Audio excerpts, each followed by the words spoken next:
আমরা আসাম এবং বরাক ভ্যালিতে টেম্পারেচার খুব বেশি বাড়ে এবং এইরকম সিচুয়েশনে আমরা কিছু কথা জানা খুব বেশি ইম্পর্টেন্ট।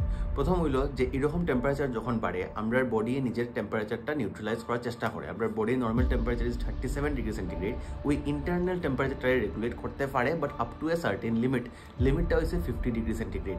যখন external temperature 50 degree centigrade cross করে তারপরে আস্তে আস্তে আমরা বডিও তার নিজের ইন্টারনাল টেম্পারেচার রাইজ করা শুরু করে।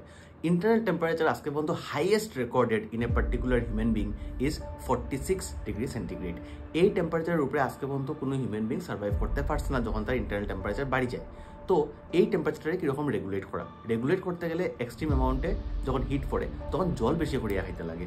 জল বেশি করিয়া খাইবার খালি জল নাই, সঙ্গে যদি ইলেকট্রোলাইটস এড করা যায় তেও ভালো, কারণ যখন আমরা বডিয়ে জল লস করে বিকজ অফ সোয়েটিং ওই জলটার লগে কিছু মিনারেলস অ্যান্ড সল্টসও বেড়ে যায়। তো ইলেকট্রোলাইটস খাইলে কিতা হয় ওই মিনারেলস অ্যান্ড সল্টসও রিপ্লেনিশ হয়ে যাব, আর জল যেহেতু যার বডিতে যে জলটা লস হয় বিকজ অফ ইভাপোরেশন ওই লসটাও তোমার বডিতে আবার রিপ্লেনিশ হয়ে যাব। তো এর লিগা যখন খুব বেশি গরম পড়ছে আজকের ডেটে আমরা যদি দেখলাম এরকম গরম অত বেশি রোদ, আমরা জল সঙ্গে রাখাটা খুব বেশি এসেন্সিয়াল। আর সঙ্গে যদি পারা যায় একটা ওআরএস এর প্যাকেটের সঙ্গে লইয়া ঘুরবা, তো আশা করি যে আমরা নিজের বডির টেম্পারেচারটা আমরা কন্ট্রোলে রাখতে পারবো।